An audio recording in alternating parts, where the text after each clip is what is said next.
Hey guys, Will here. So today we're going to be taking a look at Heusinkveld's new Ultimate Plus pedals as well as the Ultimate Plus base plate. Now the original Ultimate design's been around for the better part of a decade now, and I actually had a set of Ultimates on my sim rig for about 9 months, which I was very impressed with. And a lot of people would tell you that the Heusinkveld Ultimates have become somewhat of a benchmark in the industry when it comes to high-end sim racing pedals. And you will notice as well that a lot of other pedals that we've reviewed right here on the channel have actually borrowed a lot of their design elements directly from these as well. So I guess what we have here is a refinement of the original product, fixing up a couple of little issues that existed there, as well as tightening up the software and bringing in some additional functionality as well. So we're going to put these through their paces today, unbox them, set them up on the table, show you how all the adjustments and everything works, then get them set up on the rig. And by the end of the video, you should have a good understanding of whether these are the pedals for you.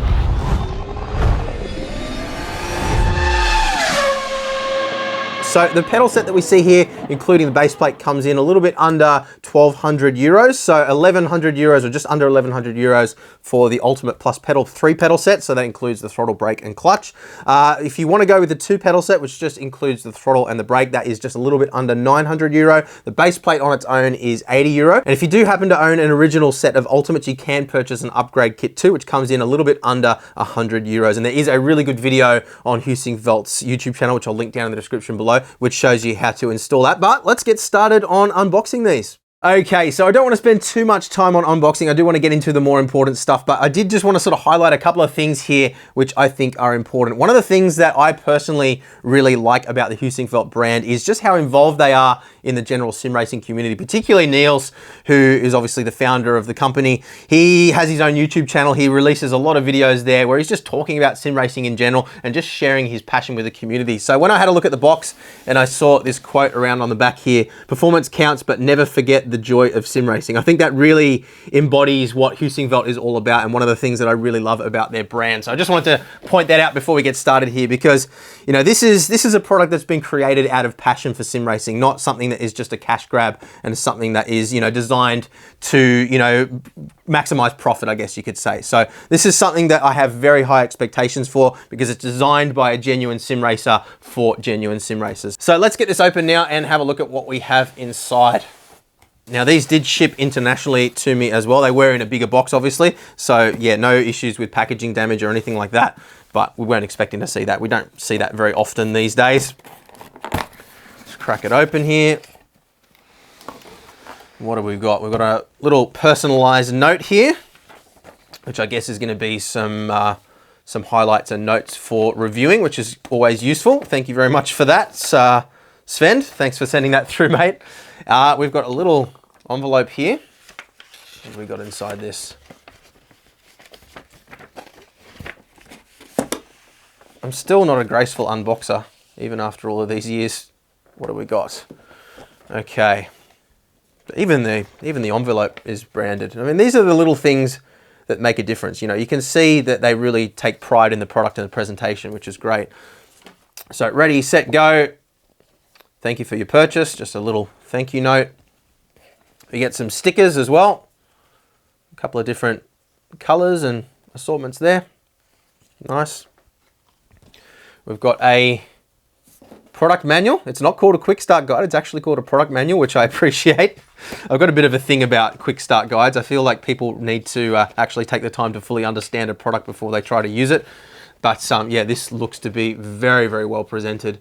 We'll go through this in a little bit of detail once we get up into the setup and adjustments and everything. One of the things that can be daunting for some people with Ultimate pedals is just the amount of adjustment that they do have available. You really can dial them in to feel exactly the way you want to feel and to really simulate the feeling that you get in a wide variety of different real life cars, from race cars all the way through to road cars. So it is important that you have clear documentation, and this is very, very well presented. This takes you through all of the adjustments for things like the pedal curves as well in the software, which we'll obviously be looking at in detail later on. And yeah, this is very clear, very easy to understand, and really nice quality printing as well. It's a nice sort of 300 or so GSM shiny paper, so very well presented. But let's get into the actual product now. So we've got a couple of little boxes here. I assume this is probably going to be the control module. No, I'm wrong. It's the elastomer inserts. Now we do have different elastomers this time around to what we had in the original Ultimate, so we'll obviously be talking about that in detail. We've got some spacers there as well. We've got some T-nuts, and assorted accessories and bits and pieces. Allen key there as well. So a whole bunch of mounting hardware. USB cable, that looks to be nice and long as well, 1.8 meters. And then a couple more tools and bits and pieces that we need to make any adjustments that we'll need to do. So let's set those bits and pieces aside for now. Another little box. This is probably the control module. There we go. So this is the revised USB controller, and you can see now it does come in a metal enclosure which is fully shielded. So the problems that some people were having with regards to electromagnetic interference causing spikes in their pedal inputs should be a thing of the past with this as well. Now, admittedly, we've never had a problem with EMI on any pedal set or any product that we've ever reviewed here on the channel, so I don't anticipate we'll see any issues here either. But they have made it clear in their literature that this will eliminate any problems with EMI that people have had in the past. So we'll check that out a little bit later on. Set that aside too. And let's pop the lid on the pedals themselves. Wiggle it out. There we go. Oh, very nice. I still get excited by this stuff. I know I've said in videos in the past that you do become a little bit desensitized over time doing these kinds of things as a job, but when I see products like this, it is very exciting. So I can see straight away here, and let's pop them out. Let's get them out of the box, and then we can have a better look, I think, because I do have a couple of immediate observations.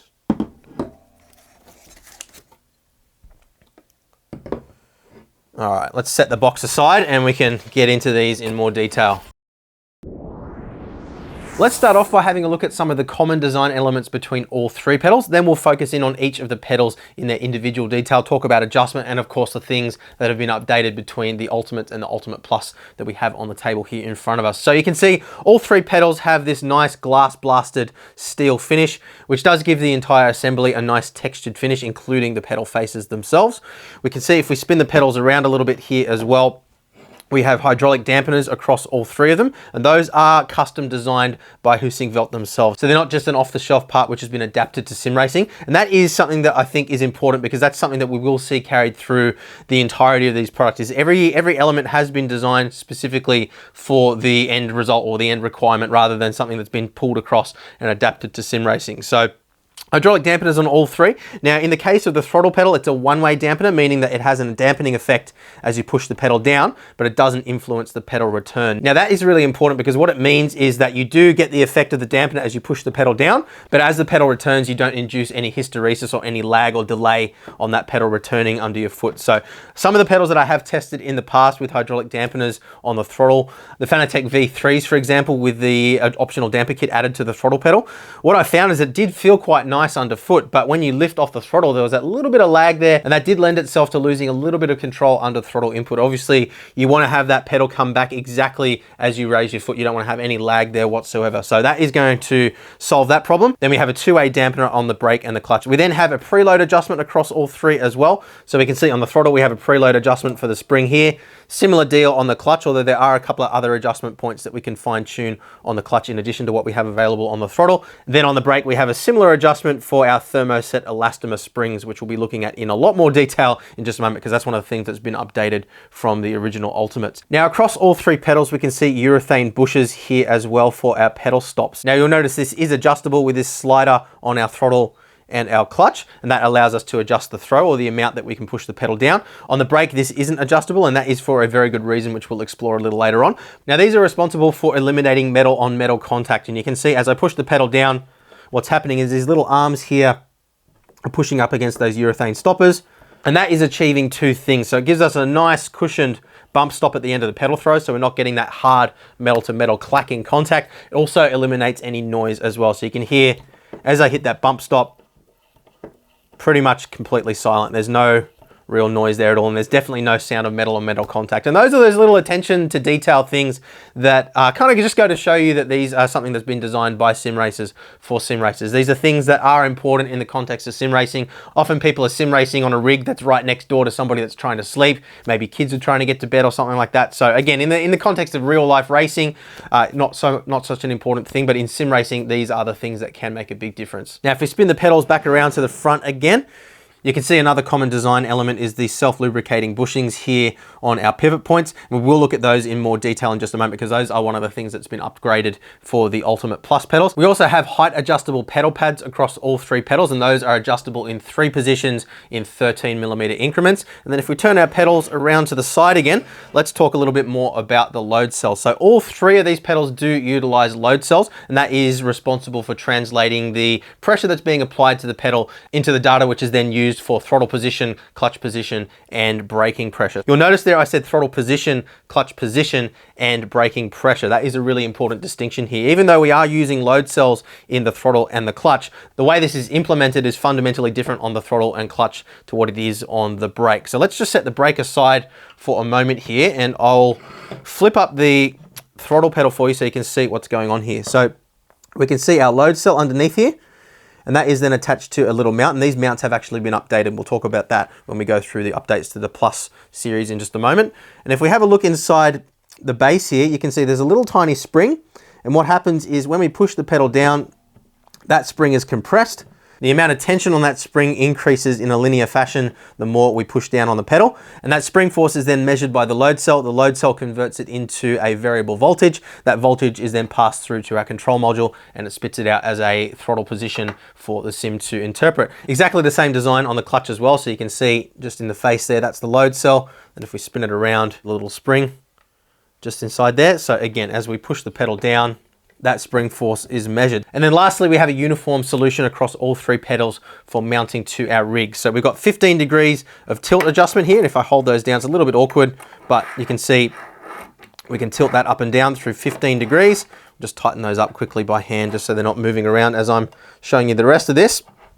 Then if we flip it up on its side quickly for you as well, we've got 140mm spacing between front and rear, 25mm long slot, so you can slide back and forth on your mounts by 25mm, and 6mm wide, so designed for M6 bolts. And then lastly, just having a look at the cables and plugs coming out of each of the 3 load cells. Those are uniform across all 3 as well. We've got 4-pin RJ connectors, so similar to what you have on a modem or telephone, and those simply plug into our control module, like so, just like a phone plug. Pop the little lever and it comes back out again. Now, a lot of other pedals that we have reviewed do use secured plugs which have a screw mechanism. You know, it's kind of a 6 of one and half a dozen of the other type scenario, because, you know, on the one hand, it would be nice to have a more secure connection here, but, you know, this isn't going to come out. This isn't something that's going to fall out just under normal use unless you trip over it or tug on it or something like that. And I would prefer to have, you know, in the event that I were to trip over a cable, I'd rather have the plug break than have the cable torn out of the back of the load cell or something like that. So I'm sure that's the reason why they've gone with this solution. And again, because we know that this design has been around for the better part of a decade now, I'm sure they would have changed it if they felt the need to. So on that subject now, let's have a deeper dive into the updates that we see with the Ultimate Plus. So the update that I've seen attracting the most attention is the new Ultimate Plus Smart Control module. So as we mentioned at the start of the video, this is now encased in metal rather than the plastic design we had before. And this has passed EMC compliance, which according to their exact wording here says guarantees a stable output signal under all circumstances. So as we mentioned earlier, those problems with bouncing signals and electromagnetic interference should not be an issue with the Ultimate Plus, which is obviously a good thing. But what that also enables, of course, is the ability to use Heusinkveld's smart control software. And this achieves a couple of things. So first, it does away with the DI-View software, which we had to use previously on the Ultimate pedals, which is pretty outdated. It does get the job done, but it's definitely not the most user-friendly piece of software out there. So I'm sure a lot of people will be happy to see the tail end of that. But what it also allows us to do is control non-linear pedal response as well. And that's useful in quite a few different scenarios, which we'll explore later on in the video. It also, of course, allows us to adjust our dead zone, under-calibrate the pedals or over-calibrate them depending on the types of cars that we're driving to. But it also allows us to not only switch between profiles, but also save and import profiles as well. So if you want to share your pedal profiles with your friends or within your league or sim racing team, you can do that as well. And that's something that I could see potentially being particularly useful for leagues that might all be using the same hardware. They could have maybe a control profile that everybody uses, so it's the same across the board for everybody. So great to see things moving forward there, and we'll of course dig into that deeper a little later on in the video when we get into calibration and software. Now, for those of you who are familiar with the original Ultimates, the biggest physical difference that you'll notice here is the spring assembly on our brake pedal. So let me just quickly read through the notes that they've given us here in relation to that. So it says, with the Sim Pedal Ultimate Plus, we've moved away away from using the standard polyurethane springs on the brake pedal. The new injection molded thermoset elastomers, which are now installed on the brake pedal, are Heusinkveld specific development. So there we go. Again, there's that reference to developing their own products rather than using off-the-shelf parts and adapting them into sim racing. So these elastomers give an unprecedented progressive brake feel, have a smooth and responsive operation, and firm bump and rebound characteristics. Using our self-developed testing and measuring equipment, we've verified that these elastomers have zero performance degradation even after 1 million duty cycles. And that was one thing that I know a few people, including myself, did see with the original Ultimates. I actually had one of my springs kind of collapse on itself after probably 3 or 4 months of use. The pedals that I had were second-hand though. I don't know how much use they'd had before then. And it is something that we have also observed with some other load cell pedals that we've tested here on the channel too. We have seen some degradation in performance or even failures in the elastomer or polyurethane springs over time. So that is really important to see that they have supposedly at least dealt with that issue. And of course, as we put some hours of use into these pedals, we'll let you know if we do come across any issues. Hard and soft elastomers of different lengths are supplied, as we saw before in the unboxing. You have a total of 9 possible resistance settings on the brake, ranging from extremely hard to very soft. We also added a knurled knob to the brake spring stack for easy adjustment of the pedal preload. So this little piece here is new as well. The SimPedal Ultimate Plus retain their realistic linear brake force measurement, just as seen on real cars, and you have the option to set non-linear output curves in Smart Control, as we mentioned before. So we'll explore that and have a look at adjustment in just a minute. Moving on now, they've also updated the bearings that are being used throughout as well, including the slide bearings that we see on the rear of the pedals. So you can see here, it's a little bit hard to push the brake, but if we push on the throttle, you can see the little slide bearing assembly just in there. So that, they're saying, gives us a much smoother feel and more durability over time as well. So that's obviously an important update. Then next on the list, we have bespoke hydraulic dampeners. We mentioned earlier with regards to the dampeners, we have the one-way on the throttle and the two-way on the brake and the clutch. And the notes here say these new dampers have gone through extreme durability testing, further enhancing reliability and retaining the maintenance-free characteristics. Even in the unlikely case of a damper failure, because they're using the separate load cell to measure force or position, the pedals will still retain their core functionality. So that's always important. If something does go wrong in the middle of a race, you don't want to completely lose functionality. So even if these hydraulic dampeners do fail for some reason, they're not going to stop you from driving for the race until you can swap them out. And I do know from personal experience that Heusinkveld are very good at swapping out any problematic parts should you have an issue. Even in my case where I was running a second-hand set of pedals with unknown origin, I still was able to get replacement springs without an issue and no questions really asked. So yep, thumbs up there. So a couple more little updates. We mentioned before the mount for the load cell on the throttle and clutch pedal. So this was previously an acrylic material, and there were some cases where this wore out or broke on the previous design. So they've revised this with a new material. It doesn't actually say in the notes what the material is, but anyway, it's stronger and more durable, which of course is a good thing. And then lastly, just cosmetically, you'll notice that the springs are now all black across the throttle, the clutch, and of course the elastomers on the brake pedal. And even just inside the mounting assemblies, you can see everything with the exception of the blue urethane bushings for the bump stops is either black or silver. So just a slightly cleaner, slightly more refined, and slightly more professional looking product overall. And that is the updates. And as we did mention before, if you do own a set of original Ultimates, you can purchase an upgrade kit for just under 100 euros, which will bring you up to the spec of what we're looking at here too. So that's a great option for those of you who might be on an original set of Ultimates. So before we get into our driving test, I do want to take you through adjustments quickly. Now there are a multitude of adjustments available across all 3 pedals, and that's one of the things that I loved about my previous set of Ultimates, was just how much fine tuning there was available to not only dial into my own personal preference, but to the different styles of cars, and so simulating the types of different cars that are out there, from street cars all the way through to Formula style and GT style race cars. Now, what I wanted to do here is a little bit different from what we normally do. I actually want to try and integrate the manual into this process a little bit as well. And what I would recommend is, if you are looking at buying a set of these pedals, actually go and download the manual from the support section of the Heusinkveld website for yourself, because this manual is exceptionally well written and it really does take you through every single little detail and exactly how to adjust it. And I think it's a good idea to establish an understanding of all this stuff before you actually receive the product. That way you can kind of just dive straight into it. You kind of already know what you're doing, and it's not such a steep learning curve that takes away from the joy of, you know, getting these pedals up and running and driving straight away. So let's just quickly thumb through the manual now. You can see clear descriptions of each of the adjustments that we have available, as well as graphs that are actually mapping out the force and how it applies, whether it's in a linear or non-linear fashion. We can go through here, clutch pedal force, Again, graphs that demonstrate everything. I mean, the amount of detail that they go into here, even one little thing I noticed was he mentioned that when you undo the bolts for adjusting the pitch of the pedals, you know, you don't have to worry about the whole thing falling apart on you. And I think this is really important because a product like this can be quite overwhelming and you can kind of be left wondering whether you're actually getting the best experience out of it simply because of the amount of stuff that you can change. So reading through this, for me at least, really kind of fills me with the confidence to know that I am going to be able to dial it in for the best experience. So we'll keep going here. Again, this is through to the brake adjustments here. Now you can see the 9 different adjustments that we have between hard and soft springs.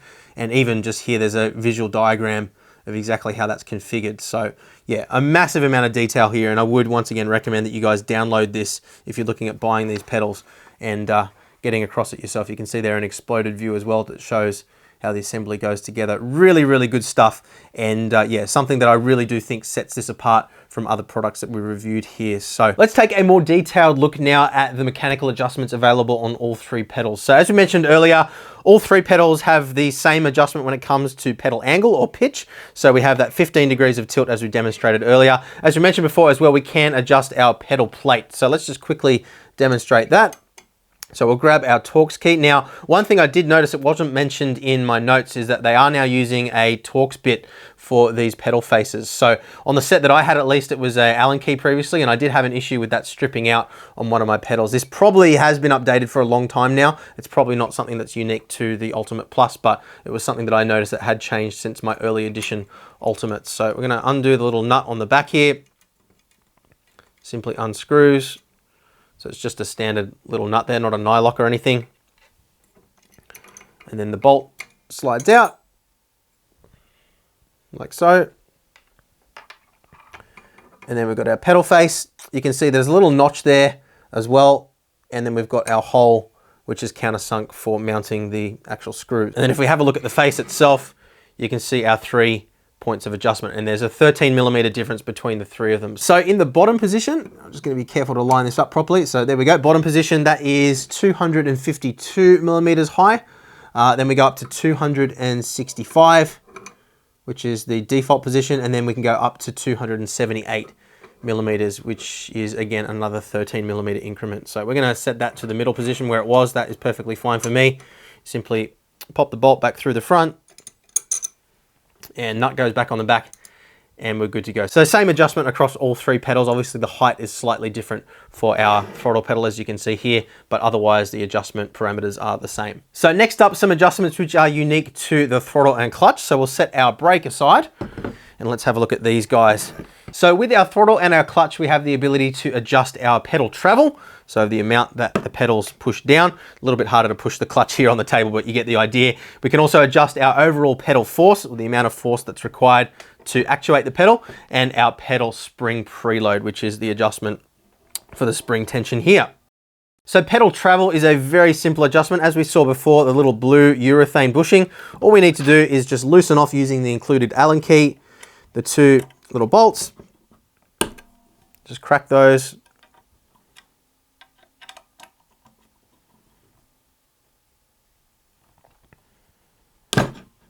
And then with those bolts adjusted, all we need to do is simply slide forward to reduce the throw, or slide back to increase the throw. It's a little bit difficult because that bushing is squeezed in there quite tightly, but just pull it back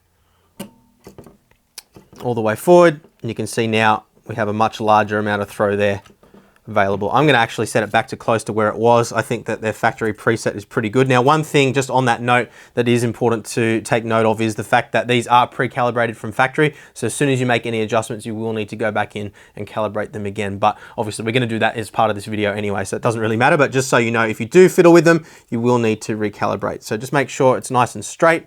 And then once we're happy, we can tighten that back down. So next onto spring preload for, again, the throttle and the clutch. This is unique to just these 2 pedals. So again, we'll work on the throttle pedal here, but it is exactly the same in terms of preload for both pedals. And just referring to the manual here again for the explanation on exactly what this does.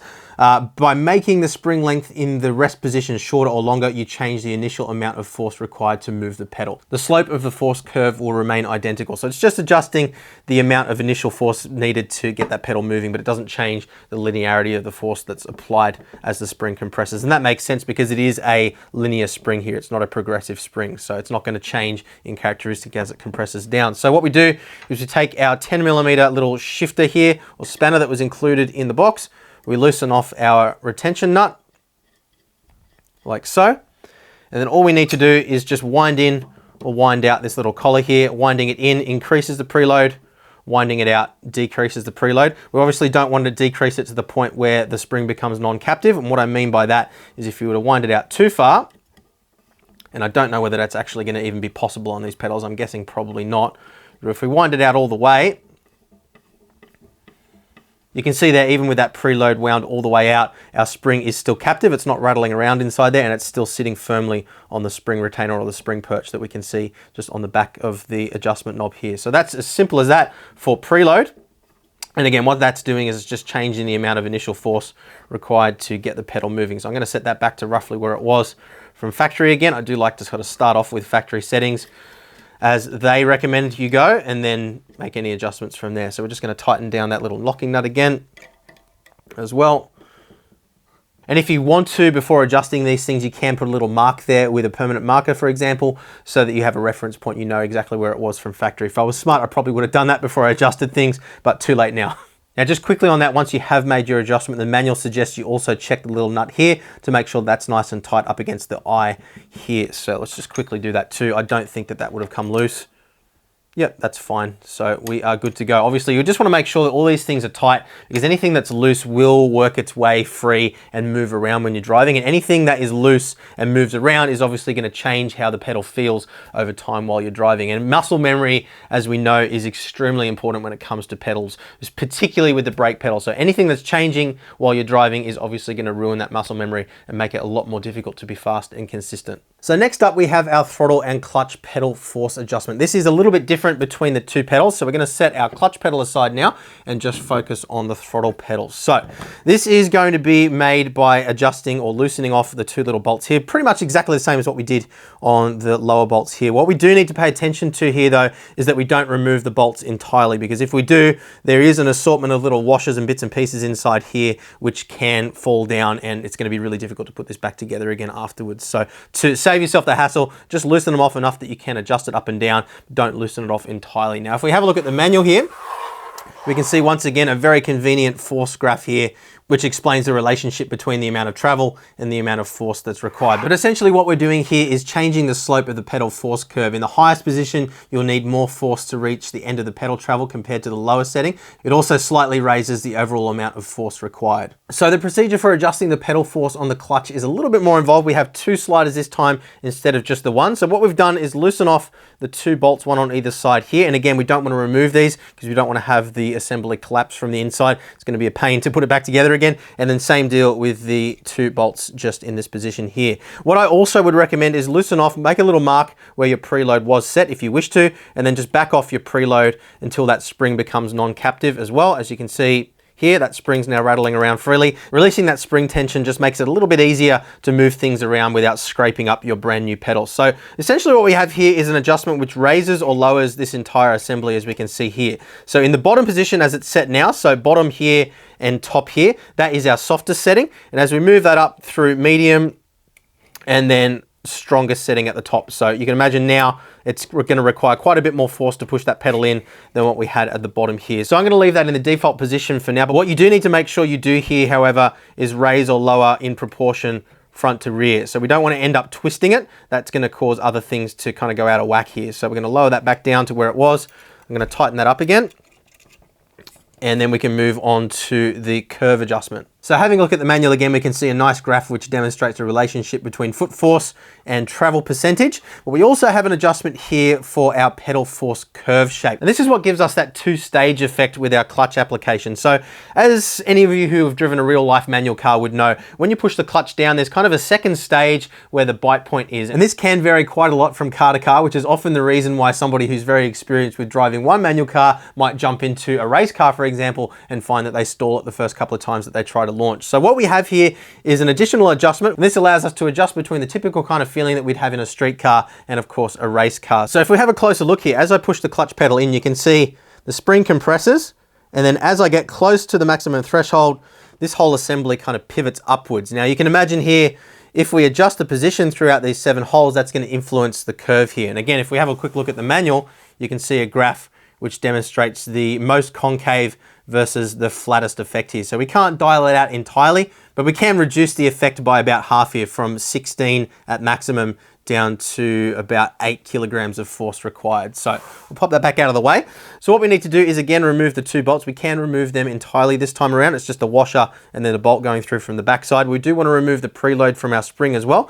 Then we simply move this assembly up to the top for the maximum effect, or down to the bottom for the minimum effect. Again, from factory it's set to somewhere in the middle, and I'm going to start off by testing it in that position, see how I feel about it, and then make any adjustments as I see fit. But again, as was the case with my original Ultimate, just the pure range of adjustability that we have with these pedals really is outstanding. And I'm absolutely certain that regardless of what kind of feel you're trying to achieve, you're going to find something that's going to feel right for you with this clutch pedal. Okay, so onto our brake pedal now. The adjustment that we have here is brake pedal resistance, of course, and there's a huge range of adjustability. But before we get into that, I just want to touch a little bit more on exactly how this design works, because it's fundamentally a little bit different from what we have with the throttle and the clutch. Remember before we talked about that little tiny spring which exerts a varying amount of force on the tiny little load cell. In this case, we have a massive 200 kilogram load cell. These pedals are designed for a maximum force of 140 kilograms though. So don't go thinking that just because it's got a 200 kilogram load cell, you're going to be pushing to 200 kilos. The rest of the design here is obviously intended for 140 kilograms of force. So if we flip it around here, you can see the big chunky load cell on the back here, and you'll notice that the assembly on the back here is a separate piece to the front. So what happens is as we push the pedal down, the force comes through the elastomer springs, through the little metal spring here as well, and we'll explain the relationship between those in just a moment. That force is then pushed through into the load cell. What then happens is you get a slight deflection between the back half of the load cell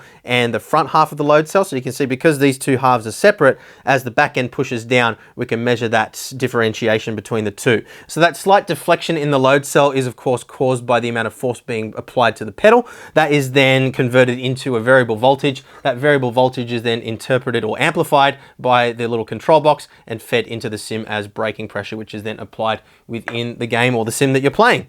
So it's important to understand that the force detection as far as the load cell is concerned and the signal that's being outputted into the PC is linear. You can of course modify this to be non-linear in the smart control software should you wish to do so. But essentially what we have here is a 2-stage system which is designed to simulate what actually takes place when you push the brake pedal in a real life car. So you'll notice the little metal spring here, that is actually designed to take up that initial slack in the brake pedal. And when I say slack, I don't mean slop, and you'll notice there is absolutely no slop in this pedal whatsoever. But in a real car, when we push the brake pedal down, there's always an initial little bit of take up, as it's called, between the pads and the actual brake disc or rotor. So when you push the pedal down, there's a little bit of actuation or a little bit of force that's applied, which doesn't have a whole lot of resistance behind it up until the point where the pads actually start to interface with the brake disc or the rotor. And that's when the braking force actually starts to be applied to the vehicle. So what this little spring is doing is actually taking up first. So we push down on the pedal, we can see that spring will compress first, and you can calibrate this to either apply a little bit of braking pressure the moment you start to push down on the pedal. But what most people do, and what's most accurate relating to a real life car, of course, again, depending on the type of car, is to have a little bit of a dead zone there. So you do have that little bit of initial take up where the pads aren't quite interfacing with the rotor yet. And then once that spring is fully compressed, that's when you actually start to apply brake pressure inside the car. So it gives you that nice little bit of control or feeling in the initial bite of the pedal. Now you'll also notice, if you have a look inside here, there is a little stopper here too. And that is designed simply to limit the maximum amount that we can compress that spring. So once that stopper reaches the metal part at the back here, it's not going to compress in any further. And then of course all the remaining force has nowhere to go but through compressing the elastomer springs up here. And then from there we can adjust the amount of pedal travel as well as the pedal resistance by adjusting the elastomer inserts that we have in our rubber stack here. We also do of course have a preload adjustment too, which influences the rubber stack. But what I would generally recommend is swapping out the elastomer inserts and then fine tuning with the preload later on. You don't don't want to be compensating for a massive amount of adjustment by putting a whole ton of preload in there, because that's going to be putting a large amount of tension on these elastomer springs all the time, which is just unnecessary. So as we mentioned before, we have 9 different combinations which we can use to achieve the pedal feel that we want, and then we can adjust the preload slightly on top of that to, you know, really dial into exactly how we want it to feel. Now, there are set combinations here which we do need to adhere to. If we do go outside of that range, if we use a weird combination of spacers and elastomers, then we can cause damage to the product. Remember, as we mentioned before, the elastomers are designed to maintain their integrity over time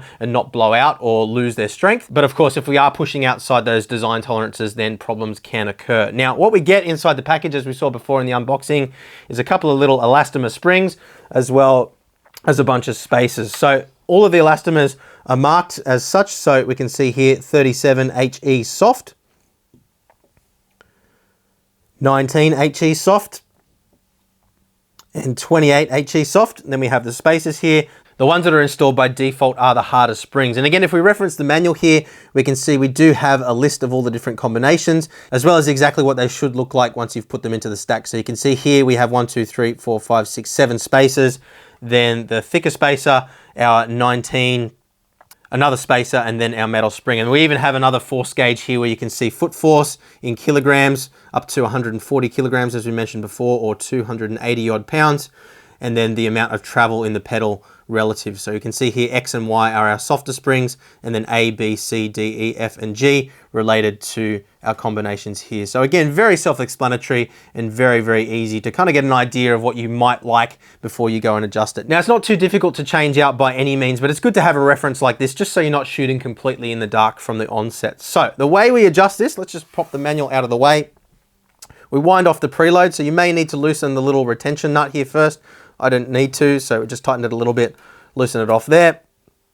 Loosen off any preload that we have in our elastomers to the point where they become non-captive. So we should be able to see them rattling around there now. We can see we've got our 4 spacers, our spring, and then our back plate. So all we need to do is simply slide this forward slightly, tilt it up like so. And we need to pay really close attention to exactly how this was arranged, because obviously if we get it wrong afterwards, we could cause problems. So we've got our back part, we've got a little spring perch, and I'm going to set these out on the table in the order that I pulled them out, just so I don't lose anything. We've got our spring, we've got our stopper, then we've got a combination of spacers and springs. So if we pull one of these off, you can see on the top there, 37 HE hard. And we can change that to be whatever combination we want. So again, if we look at that, we could, for example, have one hard spring and then all the rest filled out with spacers should we wish to do so, or, you know, whatever combination you want, you get the idea there. And what I would recommend is, you know, again, referencing that guide to sort of get a feel for what you think you might like, and then just adjusting this to your personal preference. But again, it is something that's nice and easy to adjust on the rig itself. You're not going to need to take the pedals off your rig to make these adjustments, which is really important. So let's put this back together again, remembering again how we had it all laid out. So we'll pop our spring back on too. And we want to pay extra careful attention here that our spring does actually sit over the spring perch here and not squished on the side. It is easy to drop down if you're not careful. Back piece goes on and then the whole assembly just rotates down like so. Back into our retainer here. And then we just wind in our little bit of preload again. Now, it is really important to make sure we do have enough preload on this, as well as making sure that we do tighten our little retaining nut here with the included spanner as we saw before. Now, the reason I say that is because one of the issues I did have with my original Ultimates was a couple of times the preload wound itself out over time. And actually right before one of my Porsche All-Stars races back at the start of the year, I was just lining up to start qualifying. I pushed the brake pedal, and what had happened is it had come loose. And when I pushed it down, the entire assembly kind of just exploded on me. So what happened was this was loose. This part kind of just jumped out of its position. And of course, as soon as I pushed the brake pedal, everything just fell off.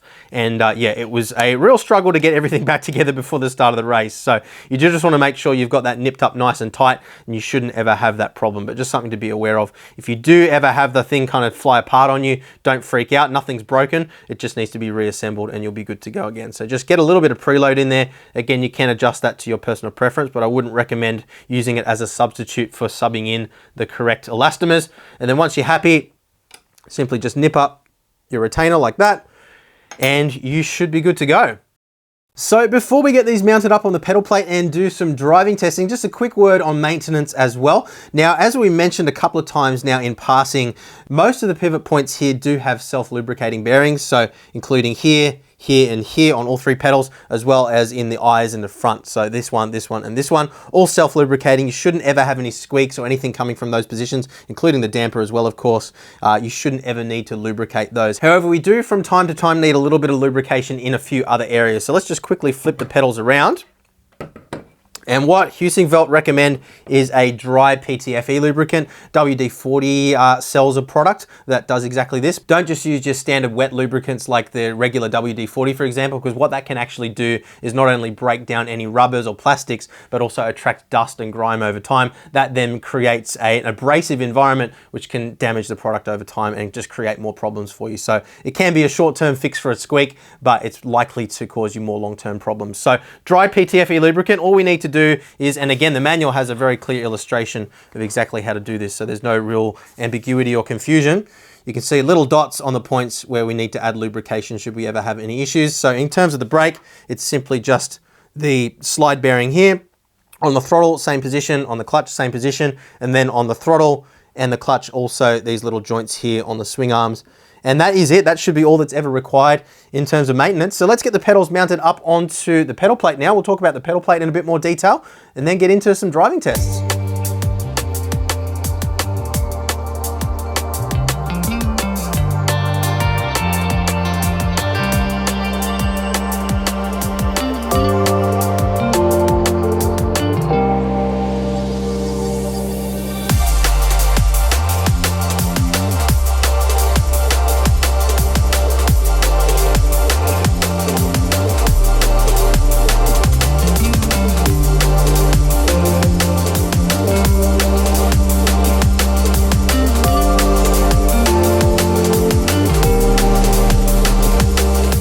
Okay, so pedals all mounted up on the optional base plate. Now we do have included hardware that comes with the pedals themselves for mounting on a conventional 80/20 cockpit or into a wooden frame or something like that. So we get a whole bunch of bolts, M6 bolts, and they are stainless as well, which was nice. We also do get included in the little kit some nice spring ball type T-nuts too. So if you are wanting to mount your pedals directly onto aluminium profile, as I did with my original Ultimates, then you can do so with all the included hardware too. Importantly though, if you are mounting directly to aluminium profile, you will need some sort of a heel rest solution. In my case, when I had these mounted previously, I was using the SimLabs heel rest. There are options available for most aluminium profile cockpits though. But the mount that we're using here, 10mm thick aluminium, and they claim it to be absolutely zero flex. We'll of course let you know, or let you see for yourselves as well if there's any flex present. So as far as the pedal plate is concerned, pretty simple, pretty straightforward. We've got slots cut away for the pedals to mount directly on. Obviously it is designed with these pedals specifically in mind. There is a second row of cutouts here as well, and there are measurements available in the included kit. I'll give you some of the key measurements as we go along, but again, you can download this off the Heusinkveld website, and that way you can prepare and make sure you have a solution that's going to suit before you get this mounted onto your cockpit. And remembering of course too, we do have that 25mm long slot for the M6 bolt in the top of the pedals, which allows us some forward to back adjustment too. And you might notice here I do have a little bit of offset between my brake and my throttle pedal. That's to allow me to heel toe a little bit more conveniently. Ideally what most people recommend is that you have your throttle positioned so it sits flush with the brake pedal when it's pushed to almost the maximum deflection. That way you can roll across easily onto the throttle for heel and toe. But two sets of brackets included. We've got the flat brackets, which is what we have mounted here currently. Those can be mounted internally as well, and that gives you the same footprint as a Logitech G25, G27, G920, G923, etc. So that has an internal spacing of 204mm from hole to hole. The way we have it mounted externally here has an internal spacing of 325mm from hole to hole. That's going to be fine to mount to our P1X, but should you be mounting to a smaller cockpit, then you do have that additional option. The reason I chose to do it this way is simply because it's going to be a little bit easier to mount with the holes sitting external to the plate. Obviously, as you can imagine, much harder to mount if you've got everything kind of hidden underneath. But just to give you a couple more key measurements here, these brackets that we have installed here raise the top half of the pedal plate up by, 46 millimeters from the ground. So 46 millimeter rise. And the alternative brackets have a 15-degree angle. So in our case, we're using the SimLabs P1X cockpit, which has an adjustable tilt already, which is the reason we went with the flat ones. But if you don't have that option, it's great that they include this to get you out of any trouble that you might find yourself in. Remembering again that we are able to tilt the pedals to an extent themselves as well. So we will again be able to fine tune to reach exactly the optimum recline. 10 millimeter thick aluminium here, and they do claim this to be 100% flex free. We'll obviously see that once we get it mounted up on the rig. You do have the option of the black powder coating, which is what we have here, or the same raw aluminium glass blasted finish as what we have on our pedals. So again, that's just going to be a personal preference thing. There's not really advantage of one over the other than the fact that the powder coating can scratch and flake. So if you're worried about that kind of thing, then it might be better to go with the raw aluminium version. And yeah, other than that, there's really not a whole lot to go through here. You can see on the underside, our control box mounts conveniently underneath as well, so that keeps that out of the way and out of trouble. And yeah, I think that is pretty much everything we need to cover in terms of the pedal plate. So let's get it mounted over on the rig now and get into our driving test.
Okay, so pedals all mounted up on the rig now. I've actually put them through about 10 hours of use across a range of different sims over the last 3 or 4 days.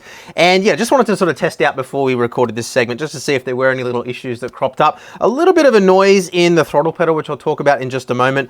I think I've narrowed it down to the damper, but other than that, no issues whatsoever. One of the things I always look for is any slop or play in the pedals. And you can see here, the clutch springs back nice and firm. There's no dead zone in there whatsoever. I can, push down, I feel spring force immediately. Same deal with the brake as well. There's no kind of slop in that at all. And of course, throttle too. Side to side movement wise as well, a couple of pedal sets that we've tested, I've made the mistake of kind of commenting on that straight away without testing too much first, and then finding that they have loosened up a little bit over time. So 10 hours of use on these so far, and you can see there's a tiny little bit of movement there, but really nothing to worry about. Even with heel toe, you can see there's hardly any sideways movement at all. Certainly in check with all the other high-end pedal sets that we've tested. Nothing remarkable here as well. In terms of base plate flex, I did notice there's a tiny little bit of flex there. It does tend to tilt forward just a little bit, which I thought might be the case. So maybe some thicker steel for these mounting brackets might be in order. There's no bowing or flex in the actual aluminium plate itself, the 10mm thick part. It just appears to be those mounts. Now, in my opinion, it's not enough flex to really be noticeable when you're driving. It does appear to be quite consistent as well. And obviously any flex in a rig is important because it can take away from muscle memory. It can introduce some inconsistencies, but I don't think it's enough to really have an impact in that sense. I would say if I was running these pedals on my rig permanently, I probably would mount them directly to the profile and then add a heel plate rather than using the pedal plate. But for other configurations where that's not practical, then I don't really see any major issues with this base plate whatsoever. Just that little tiny bit of flex there, which I really don't think is going to be a problem, but it is there, so we do have to point it out. And look, other than that, yeah, everything has been working absolutely fine. There's been no issues with software configuration. We will go through the software in just a moment too. But just to elaborate a little bit more on noises, you can hear clutch very, very smooth, very minimal noise there. A little bit of a noise when you're on transition between forward and backward movement, but really nothing to be concerned about at all. Brake pedal is pretty much completely silent. Any noise that you can hear there's actually probably just my seat creaking. Throttle pedal is a little bit noisy, so You can hear there's a little bit of a click. Now I have done quite a bit of investigation here. I've narrowed it down to the hydraulic damper on the pedal, and I thought initially there's a little bit of slack in the bearing system there. I did try tightening it down a little bit, didn't really make any difference. And of course there is always going to be that little tiny bit of movement there, but what it actually seems to be, and you know, I may be wrong here, this is just my own observation, because it's a one-way hydraulic cylinder, I think it might actually be the valve that's causing the noise. It's certainly not something that you hear over engine noise and all the other things that are going on when you're driving, but just for those who might be in a noise sensitive environment, maybe somebody trying to work right next to them or something like that, it may be a consideration. Other sets may not make the noise at all, so let us know in the comments if you do own one of these pedal sets, whether you hear it. But yeah, again, I don't see it as being a major issue, but just a little observation that we do need to point out.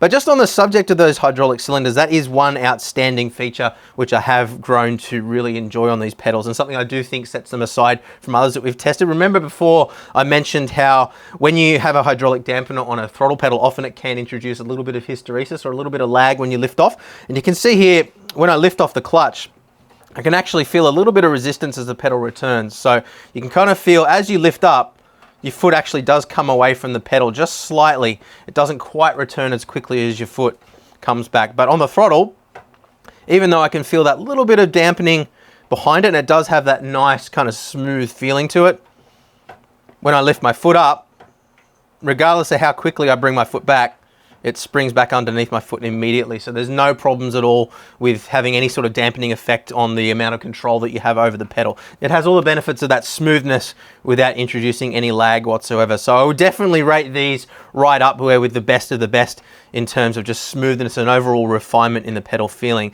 But let's go in and have a look at the software now, which is a very important part of these pedals, and then we'll get in and do some driving tests. So on to the software side of things now. The first thing I want to mention is, again, the outstanding instruction manual. There's every detail that you're ever going to want here in terms of calibration, adjustment, what all the various different settings do as well. So again, on top of watching this video, I would definitely recommend going and downloading this manual, having a read through it so you know exactly what you're, I wouldn't say up against, because it's not challenging at all, it's very clear, but exactly what to expect when you buy a set of these pedals. So this made it very, very simple to do and made this video very easy to make as well. So thanks to the guys at Heusinkveld for making it so simple. But to get the pedals up and running, no drivers to install, does just run through the standard Windows interface, but we do have that smart control software which you can download. And it's just an executable file that we open up. We don't have to run it in the background or anything like that when we're running the pedals. So all the settings and adjustments that we do are all saved to a programmable chip or an EEPROM on the little pedal control box that we looked at earlier, and those settings remain until you go in and change something again. So once you've set it, it can be set and forget unless you actually want to go in and change something later on. Now, those of you who are familiar with iRacing will know that that has its own calibration for the wheel as well as the pedals. So there is a couple of extra steps we need to do just to make sure that everything's working correctly in iRacing. So I'll take you through that in a moment too. But when you plug in the pedals, they are just detected as a plug and play device. They'll show up in your game controller's configuration just like so. Heusinkveld Sim Ultimate pedals, you can click on properties and check that everything is functioning just as a normal Windows game controller. Now, if you click on the settings tab, you do have a calibration button here. Don't press on that because we're going to be doing our calibration in the smart control software. So we're going to close this out now. We don't want to do anything here. So we're going to open up the Heusinkveld smart control software. As I said before, it's just a zip file that you download from the website and just an executable that you open up. No need to install any drivers. So what we have here is a pretty straightforward interface. It looks quite complex at face value, but it's very simple when you break it down into its components. So we've got an input for clutch, an input for brake, an input for throttle, and a whole bunch of adjustments and things that we can do around there. If we click on the little burger menu here, we also have the ability to save the active profile to your hard drive. We can load a profile from the hard drive as well. So if you want to have separate profiles for different cars or different sims, you can load those in. If you've got a mate that's put together a really great profile, you can get him to send that across to you, or send your profile to a mate, to a league teammate or something like that as well. All kinds of things that you can do here. We load the profile and then we can flash it to the EEPROM on the pedals. Simple as that. Now, if we go back to the Ultimate tab here, we've got a couple of buttons along the bottom here. So load profile from pedal EEPROM, that is going to pull in the settings that are current on the actual pedal box itself. Remembering again that the settings are saved to the control module. You don't have to have the software running in order for these profiles to have effect. So we've also got the ability to reset to default And then once we've made all the changes that we want, we click on Save Active Profile to Pedal EEPROM. That flashes those settings to the pedal box, and then they'll work every single time without the need to open up the software. So let's go across to the calibration tab now. Remembering that we don't need to calibrate the pedals if we are going to run them exactly as they come from factory. They are factory calibrated, but if you are going to go through and make any little fine-tuning adjustments, you will need to come back in here and calibrate them. And I would recommend, you know, at least experimenting with settings, because these do have such a massive amount of adjustment available that I think you'd probably be missing out. Even though I did end up going back to pretty much those factory settings, a lot of settings when it comes to pedals are subjective. Different people are going to like different things, so it is worth taking the time to understand how all of these adjustments work and exactly how to get the most out of these for your particular driving style, as well as the types of cars that you're driving. So let's go in and start the calibration process now. It's just basically a wizard that takes us through everything we need to do. So we can see that all three pedals are functioning and they're all being detected correctly. We're going to click on Start Calibration. Select the pedals for calibration. So say, for example, you didn't make any adjustments to the throttle or clutch, you just wanted to recalibrate the brake, you would deselect those two and just calibrate the brake. But we're going to go through and do all three. So click Next Step. Make sure all pedals are in their rest position. So feet off the pedals entirely. Going to click on Next Step. And you'll notice there that the signals aren't bouncing around at all, which is a good sign. So we're going to click on Next Step. Push the throttle pedal all the way down. Now we are going to actually push them all the way down because we do have a dead zone adjustment a little bit later on. So we're going to genuinely push it all the way down. Next step, press the brake pedal with the desired maximum force. So I'm going to push that to the maximum amount of force that I ever want to have to put in when I'm braking. So I'm not going to push it all the way to the bottom. About there, about my threshold point there is normally where I want to have about 80% braking pressure, because that's the threshold of locking up for most cars that don't have ABS. And I'm going to push a little bit harder. And that's where I want my 100% point to be, about 70 kilograms of force, as we can see there. And then we're going to click Next Step while we're still pushing down on it. A little bit hard to do. There we go. Okay, and calibrate clutch, same as the throttle. We're just going to push it all the way down and then release it again and click on Next Step. So now we can quickly just make sure that everything's functioning correctly. That looks good. That looks good. We can see there the maximum force is the top of that blue line. So 72 kilos it ended up being. And then our clutch up to the top as well. So we can save that calibration. And there we go. We should see now our throttle should go all the way to 100%, return to 0. Our clutch should do the same. And our brake should reach that 100% mark at that arbitrary force, which we set as well, which it is. So that is all good. That is how you calibrate. So let's go across to profile now and have a look at some of these fine-tuning adjustments. So let's start off with the throttle pedal. We can see the bar on the left is our raw data, and we can see the dead zone on the top and the bottom there, which is marked as DZ. And then our output, which is what actually goes into the sim, or what Windows is detecting, on the right. Now you'll notice just here we have a top dead zone and a bottom dead zone of 5%, which are the default settings. And we can see that represented on the bar here as well. So if we increase that, you can see that dead zone increases, and likewise on the bottom. So let's set that back to 5% for now. So what that's doing, and you can see it represented quite clearly in the graph, is as I push that pedal down just a little bit there, you can see in the raw data it's detecting a reading, but the output in terms of what the actual sim is seeing is still at 0%. So that's what that dead zone is doing. So once we push past that threshold, that's when we start to get a reading. So if you've got a heavy foot, you like to kind of rest your foot on the throttle a little bit, or maybe you're finding you've got a little bit of zone in there where it's not quite as sensitive as you want it to be, you can fine tune and adjust the dead zone. And the top dead zone is basically the opposite of this. So you might find when you look at the throttle input inside the actual game, you might not quite be reaching 100% throttle sometimes. Maybe you're getting a little bit lazy with your throttle input, or maybe the calibration might have slipped a little bit over time.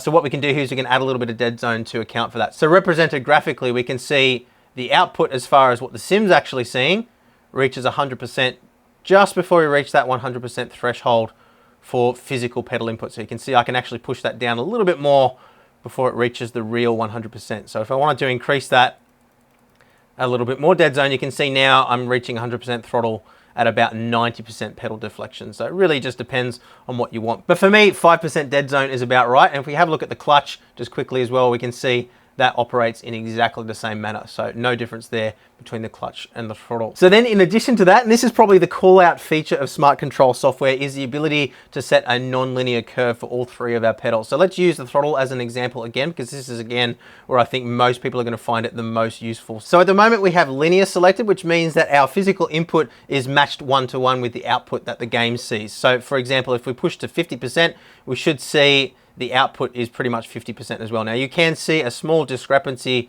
between the input and the output here. That is simply due to the dead zone that we have at the top and bottom. But we can see here on the graph, it's a completely linear input. Now, if we were to set that to an S curve, for example, so we go S shape, what you can see now is I'm having to push my pedal down physically, remembering that this is our raw data here on the left, a lot further to get the same amount up to a point.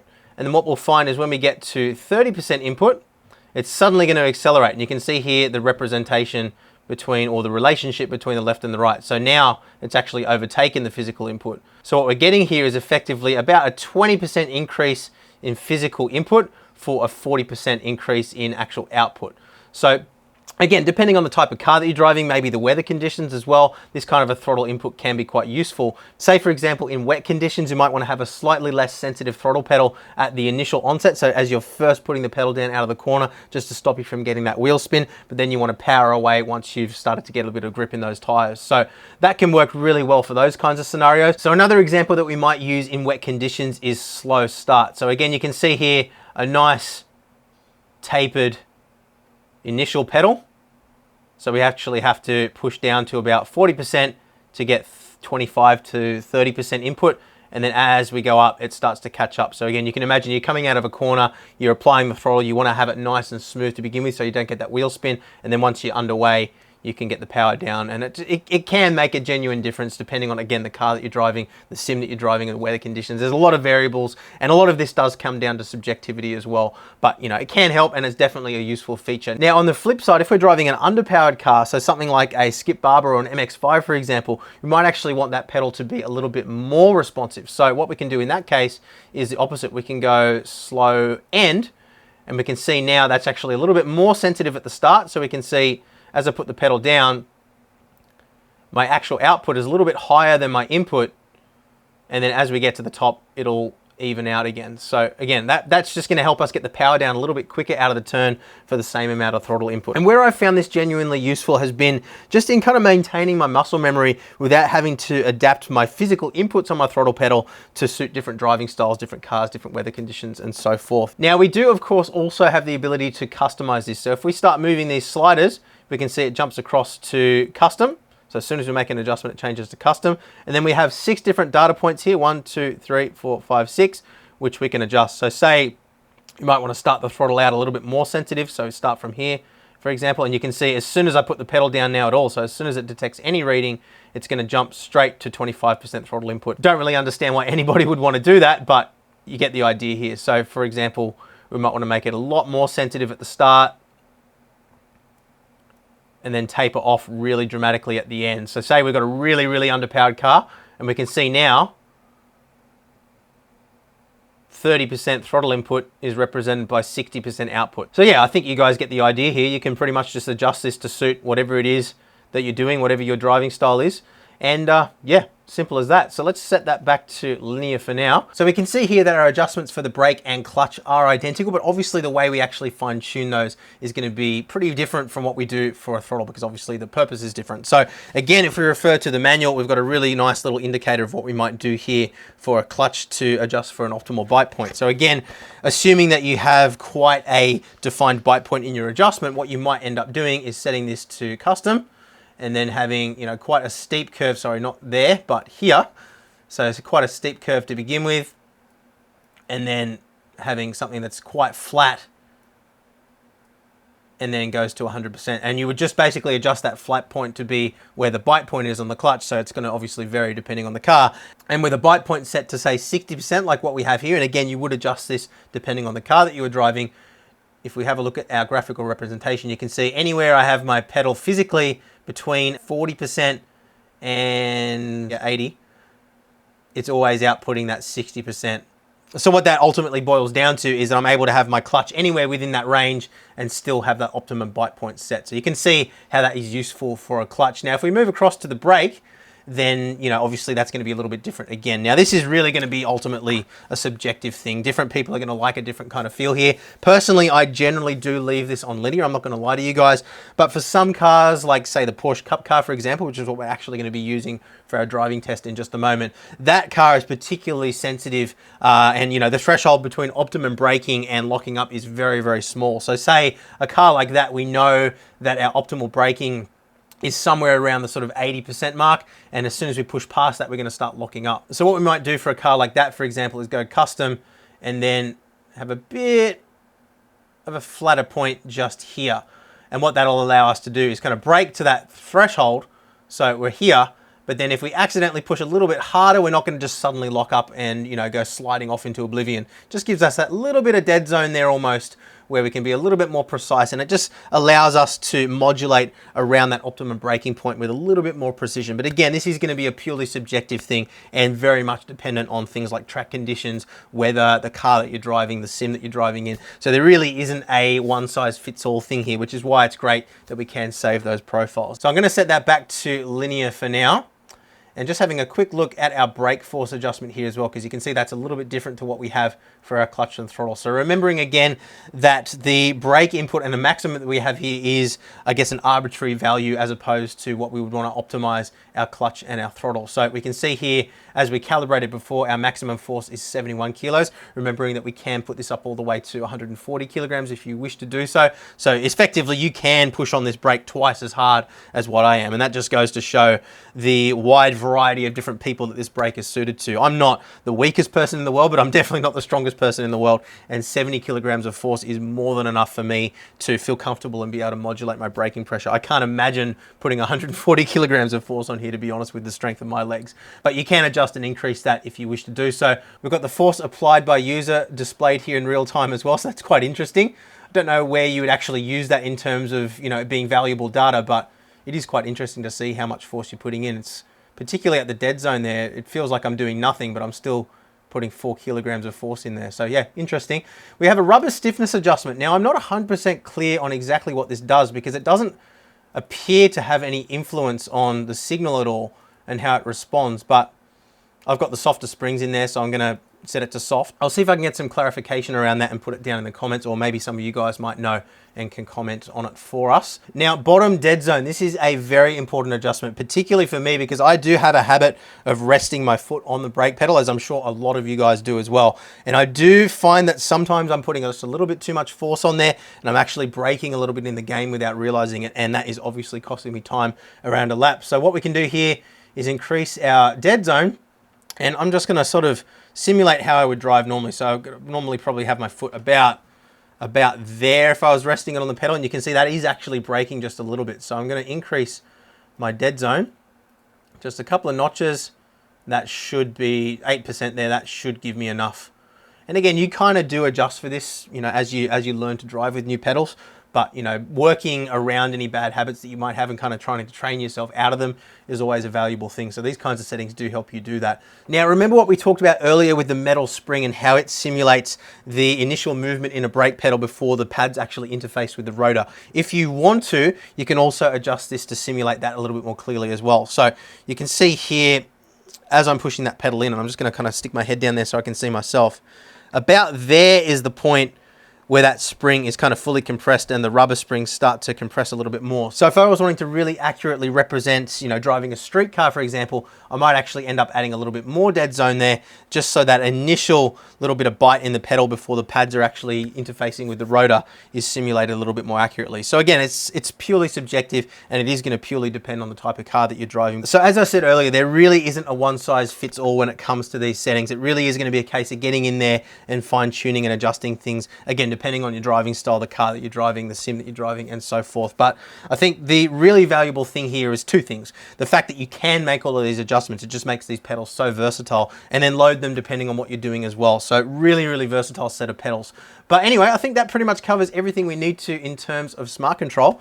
So let's get in. I just want to quickly show you how to calibrate in iRacing as well, because that is a little bit different, and then we'll get into our driving tests. So just a quick word on iRacing calibration too. Those who are familiar will know you have to calibrate your wheel and pedals actually inside iRacing, and that calibration kind of sits separate and outside or operates on top of the calibration that you have inside Windows and any other software that's operating in the background. So we're going to click on pedals. We're going to push our throttle all the way down until we get that 4095 reading down at the bottom, which represents our maximum in 12-bit resolution. And you can see even if I push down harder on the pedal, it's not going to go past that 4095 because that's the hard limit as set in the profile, which we flash to the EEPROM on the controller. So we don't need to worry about under calibrating for a dead zone or anything too, because that's all handled by the profile too. So we've got our maximum, our minimum, click done. Exactly the same thing for our brake as well. So we push to the maximum, release to the minimum, click done.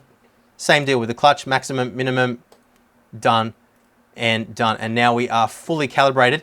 Now this is something that I've found particularly beneficial because quite often when I'm changing hardware, so say for example, I'm changing between different wheelbases to do testing, you end up having to recalibrate everything, including your pedals. And if you're manually calibrating your pedals in iRacing, because you're having to set that mechanical limit for the brake pedal in particular, it can be really hard to get that exactly the same every single time. What this means is that the calibration process in iRacing is always going to be identical as long as our smart control calibration is the same. So what it means is I'm going to have a consistent pedal feel all the time in iRacing, even if I need to recalibrate. And I have found in the past, I've had, the perfect calibration. I've done lap after lap after lap, absolutely optimizing my driving, and then had to go and change something, and I've never been able to quite get it exactly the same as I had it previously. So if you are somebody that finds yourself having to recalibrate in iRacing quite often, this is definitely going to be beneficial for you. Then once our calibration is finished, we just want to also make sure our brake force factor is set to 0. That's going to stop iRacing from putting any additional filters on top of the settings that we've put inside our profile in Smart Control. But let's jump in now.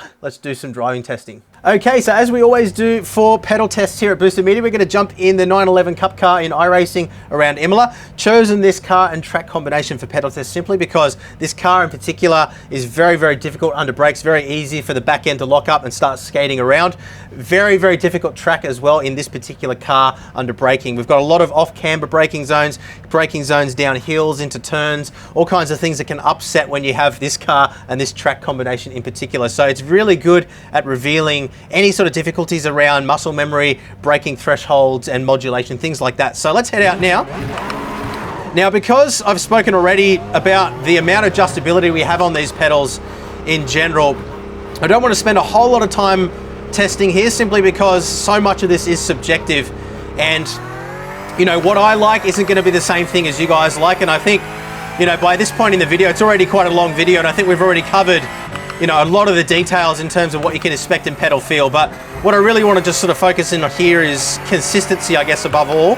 So we'll head out, we get the tires nice and warm, and as I mentioned previously, some of the things that really stand out to me with these pedals are just the overall smoothness in general. Probably maybe not the absolute smoothest pedals that I've used, but definitely right up there to the point where I would say that smoothness is definitely not an issue with these pedals whatsoever, particularly just having those dampers on all three pedals, including the clutch as well.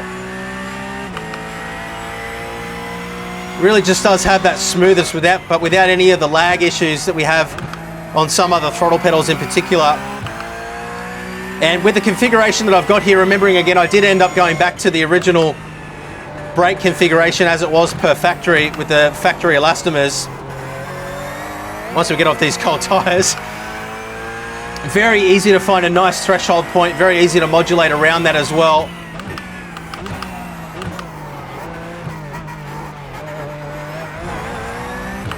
And you'll remember recently when we reviewed the Mecha Cup 1 pedals, one of the things I said about those is that I just took to them very naturally and very quickly. They just kind of felt right, and they weren't a steep learning curve at all. I'm finding exactly the same thing with these as well. Now, remembering that I did have a set of Generation 1 Ultimates on my rig for about 9 months, up until about probably 6 months ago now, so they are more familiar than they may otherwise be. But my muscle memory is very much kind of shot these days because I'm using so many different configurations so often. But you can see there, not locking up at all, able to modulate my braking to get to the apex without any problems locking up. Let's see if we can put in a couple of quick laps here.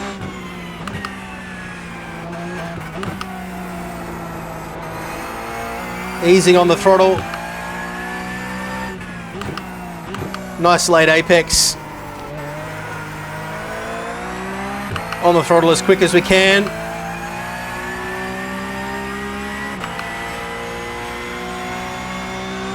Braking at the 50. Get it turned in. Throttle to balance it out. And this is the really tricky braking zone. So little touch on the brakes at the 50. Back on the throttle just for a second. Bring it into the apex. Back on the throttle.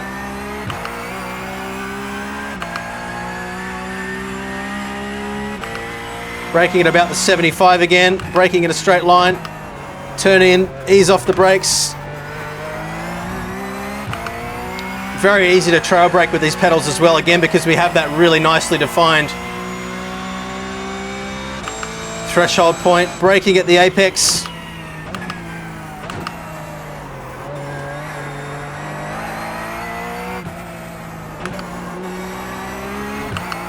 Back on the power.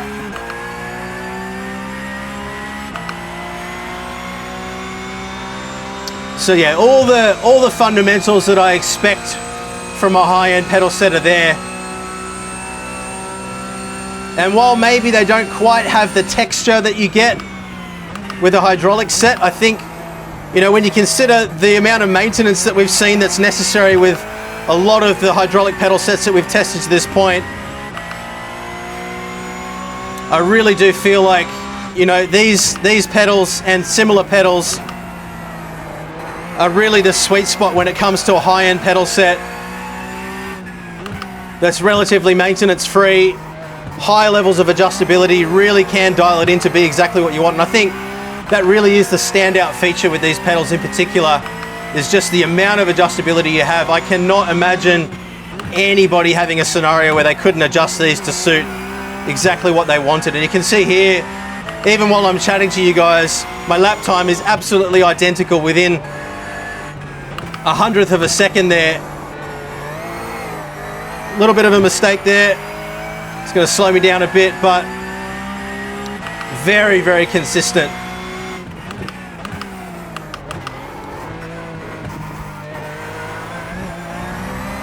A few little mistakes there as I was concentrating on what I was saying, but you get the idea.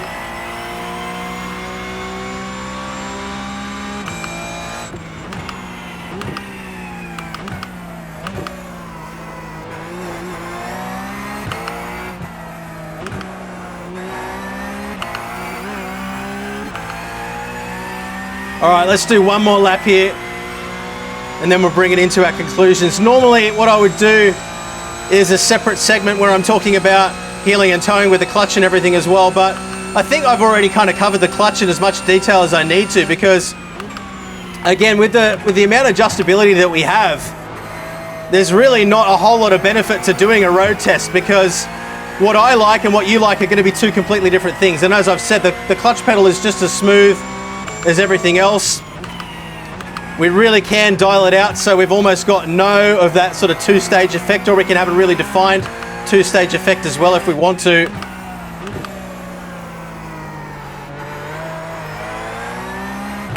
So I really don't see the need. Let's see what kind of a lap time we can get here.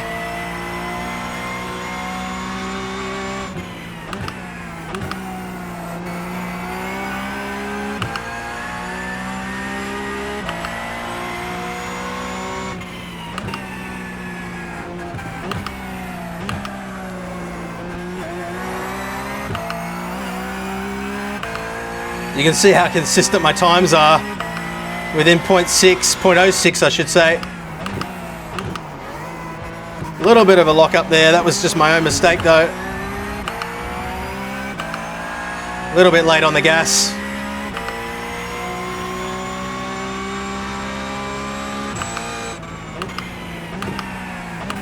So easy to lock up here.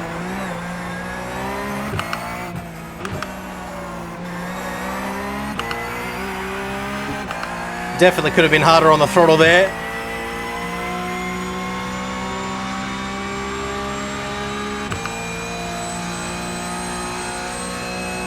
And there we go, that was a 145.8. Best lap was a 145.5, which was the previous lap, I think. So that's pretty much bang on, consistent with my normal pace here. Pretty much the same lap times as we've had with most of the high-end pedal sets that we've reviewed, and consistency is about the same as well. So again, I think when it comes to this point in the market, really it just comes down to subjective choice.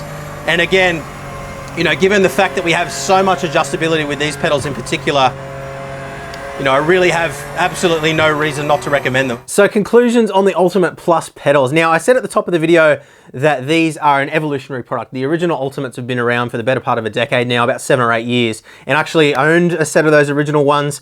And I can definitely tell you that these are an improvement. I think really what's shining through with this product, and I think where this product is really outstanding, is the fact that they really have gone in and dialed in all those little details, and just the whole experience of owning these pedals right through from, you know, things like the manual, the detail that we have in there, and, you know, just the refinement of the product, the glass blasting throughout, the finish of the product, the fact that they're using all their own developed parts rather than just off-the-shelf parts. You know, a lot of other pedal sets, in fact, every other pedal set I think that we've reviewed around this same price point makes use of 3D printed plastics as well. And we just don't see anything like that on these pedals. They feel like a very expensive, very high quality set, you know, just beyond the driving experience. Now, when it comes to the driving experience, they are a difficult set of pedals to review because they are so diverse. They do have so much adjustment available, and you know, what I like and what you like might be two completely different things.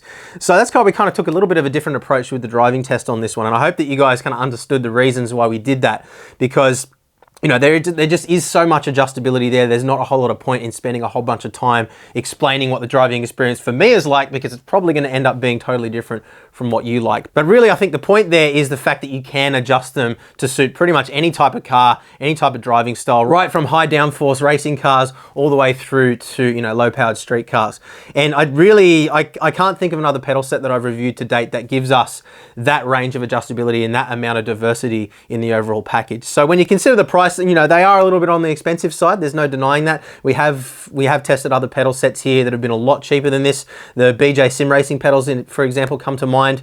You know, they offered a very close driving experience, but the experience of owning the product and, you know, things like maintenance and, you know, just, I guess, pride of ownership just aren't there to the same level as they are with something like this. This is something you unbox it looks beautiful, it feels beautiful, you know, the experience of ownership, you know, going through the manuals, everything just feels like it's been really dialed in and really well refined. And it really feels like the people behind it have, you know, they're really passionate about what they're doing. And that's something that we mentioned at the top of the video as well, but that's really kind of come through as we've gone through the review process. So I would definitely say, looking at some of the price comparisons here, and I've written down the prices of some of the other pedals that we've reviewed here, right from the cheaper end right through to the more expensive end and through into hydraulic pedals as well. I think that is one important thing to clarify here. These pedals do have hydraulic dampeners on all 3 pedals, and that is a noticeable improvement over some of the other load cell pedals that we have tested here. But when I talk about hydraulic pedals, I'm talking about ones that use a master and slave cylinder to simulate the hydraulic braking system on a car. So I'd say in terms of driving, when it comes to GT style driving, they are quite similar to the BJ Steel GT pedals, which do come in at a little bit less than half the price. And that is definitely something that you do need to consider. But, you know, the quality of these is just so much higher than those pedals, you know, through all the components that are used, the finish. I mentioned that the pedal faces on those pedals were quite sharp as well and cut up my boots. Haven't had any problems at all. These do look quite sharp on camera, but because of the glass blasting and I guess the way that they've kind of finished these off, where it's nice and smooth, it just doesn't have that problem. And to give you a real world example of that, I was able to drive quite comfortably with these pedals just wearing socks on some of the softer brake settings. I couldn't do that with the BJ Sim Racing pedals, for example. So those are little areas where I think the money is and where I think that the cost is justified over some of those cheaper products. But it really just comes down to what your budget is and, you know, where you place your value as well, I suppose, at the end of the day. Now, if we step up to something like the Mecha Cup 1s, for example, those are actually a little bit more expensive than these. I do prefer the base plate that comes with those. A little bit harder to mount on the rig, but I do like the kind of curved edge on those. I thought that was quite nice. There are a couple of elements of the design on the Mecha Cup 1s which I quite liked as well. I particularly liked the little aluminium cups that they had to stop the elastomer springs from being able to blow out. But having said that, on the Ultimates, as we know, these are using their own design for the elastomer springs. And as you can see in the driving footage, keeping in mind that I'm only using about 70 kilos of pressure, these are capable of going up to 140 kilograms, but you can use harder springs too to compensate for that. You can see that these don't look like they're coming anywhere close to their maximum tolerance. As I said as well, we've put these through at least 10 hours of usage over the last 3 or 4 days now, and no problems with squeaking, no problems with needing lubrication, no problems with anything working its way loose, no problems with play or slop or anything like that. Again, it just comes across like a really well-refined product. And then we move up into what I would call the ultra high-end hydraulic systems, and those range from anywhere, or at least the ones that we've tested on here on the channel, from anywhere of about 300 euros more expensive than this up to almost 1,000 euros more expensive.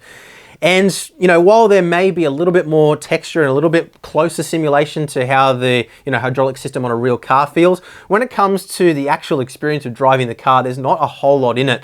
And it really just kind of comes down to that whole concept of, you know, that last few percent is really where the money is in any industry, and it's no different in sim racing, and especially no different in sim racing pedals. So look, for me at least, I think that these hit a really great balance when it comes to, you know, a well-refined product, a well-presented product, a product that's easy to set up, easy to use, easy to maintain, and is going to suit a whole range of different driving styles. Now, we also haven't mentioned the smart control software, which I think is a really great selling point of these pedals, particularly when it comes to just the ability to save those profiles back to an EEPROM on the controller itself. That's something that's missing with DI-View. Even though you don't have to have the software running in the background, you know, it doesn't override a lot of the calibration that takes place in things like Assetto Corsa Content Manager, iRacing, and so forth. Whereas with the smart control software, you flash that profile back to the control module, and then you really don't have to do anything beyond that point. And for people like me that are changing between different hardware configurations quite often, that really is a big help. And, you know, the ability to share profiles as well is something that I think a lot of people are going to find a lot of use in. For me personally, in the type of driving that I do, I don't find I get a whole lot of use out of those adjustable curves, the non-linear curves. But I think that where that really comes into its own is if you're specializing in one particular type of car that maybe you're competing in an esports competition or something like that, and you're really wanting to dial every single last hundredth out of your lap time, I think that's really where the money is in terms of that. So, you know, I'm certainly not writing it off as an unuseful feature. I'm just saying that for me personally, I don't find it to be particularly beneficial. But that said, I do think that the smart control software is a very worthy upgrade over the old system using DI-View. It's really chalk and cheese. And again, it comes down a lot to that user experience and ease of use as well. So what it boils down to for me is this. We haven't really tested a set of pedals here in this price range, at least when it comes to load cell pedals, that we haven't liked. I think the driving experience between most of them is quite similar.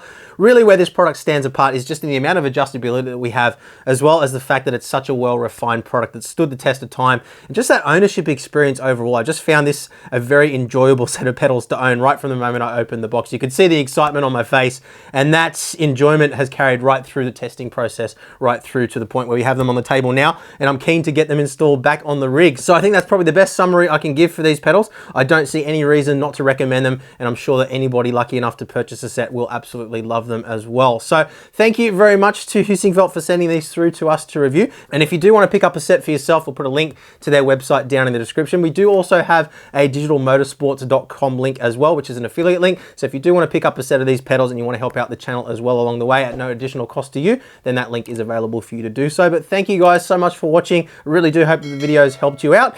And yeah, we'll see you guys again soon. Bye.